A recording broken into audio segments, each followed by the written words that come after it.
আসসালামু আলাইকুম, কেমন আছেন সবাই? আশা করি ভালো আছেন। আমি অনেক ভালো আছি। পাঙ্গাস মাছ নাকি অনেকে পছন্দ করে না, আর পাঙ্গাস মাছ ম্যাক্সিমাম মানুষেরই অপছন্দের। কেন আমি বুঝতে পারি না আসলে কেন অপছন্দের। আমার কিন্তু খুবই ভালো লাগে মাছটা, স্পেশালি মাছের যে ছোট কাঁটা থাকে না, বড় কাঁটা, এই জন্যে আরও আমার ভালো লাগে এই মাছটা। আর নরম তেলওয়ালা মাছটা আমার বেশি পছন্দ। আজকে বাজারে গিয়েছিলাম, বাজার থেকে একটা বড় পাঙ্গাস মাছ কিনে আনলাম। দেখে তেলওয়ালা চর্বিওয়ালা। তারপরে এটা এনে পরিষ্কার করে এভাবে আমি প্যাকেট করে ফ্রিজ করে রাখি 2-3 পিস করে করে, যেহেতু 2জন মানুষ। আর যখন বেশি রান্নার প্রয়োজন হয় তখন হচ্ছে 2 পিসের বা 3 পিসের 2 প্যাকেট বের করলেই হয়। তো তারপরে 4 পিস মাছ আমি এরকম করে ভেজে নিলাম। আর এই মাছটা কিন্তু সম্পূর্ণ মাছের তেলে ভাজা হচ্ছে, আর মাছের তেলে আবার রান্নাও করব সম্পূর্ণটা। এখানে কোনো আমার তেল লাগবে না এক্সট্রা, সম্পূর্ণটাই মাছের তেল দিয়ে রান্না হবে আজকে।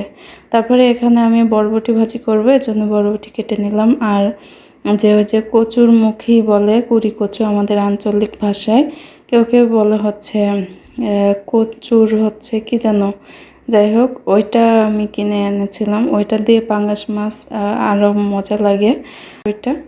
তারপরে ওইটা কেটে নিলাম পরিষ্কার করে। আর এই দিকে আমি আলু আর বরবটিটা উঠিয়ে দিলাম এই চুলাতে। এখানে আমি হচ্ছে প্রথমত দিয়েছি, ওই যে মাছের তেল ছিল মাছ ভাজার পরে, সেখানে আমি পেঁয়াজ কুচি দিয়েছি বেশ কিছু। তারপর পেঁয়াজ কুচিটা একটু ভেজে নিয়ে এখানে আদা রসুন বাটা দিয়ে শুকনো মশলাগুলো দিয়ে কষিয়ে নিচ্ছিলাম। আর এইদিকে আরেকটা চুলা চলছে, পেঁয়াজ আর কাঁচামরিচ দিয়ে দিলাম কুচি, দিয়ে ভালোভাবে নেড়ে চেড়ে নিলাম। আর জিরার গুঁড়াও দিলাম কিছুটা।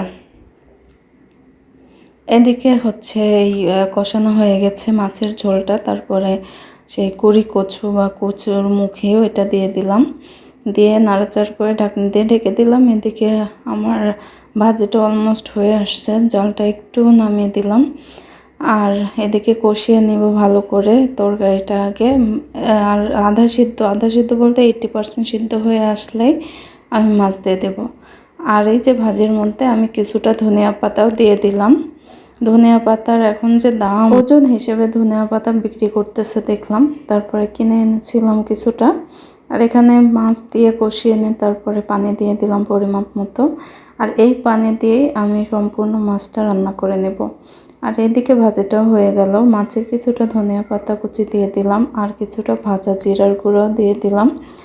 দিয়ে এখন টেনে আসলে ঝোল এভাবে টেনে আসলে নামিয়ে নেব। আর রান্না শেষে আমার তো ডেইলি কাজ, চুলা টুলা সব কিছু আমি পরিষ্কার করে ফেলবো সাথে সাথে। সবাই অনেক ভালো থাকবেন, আমার জন্য দোয়া করবেন।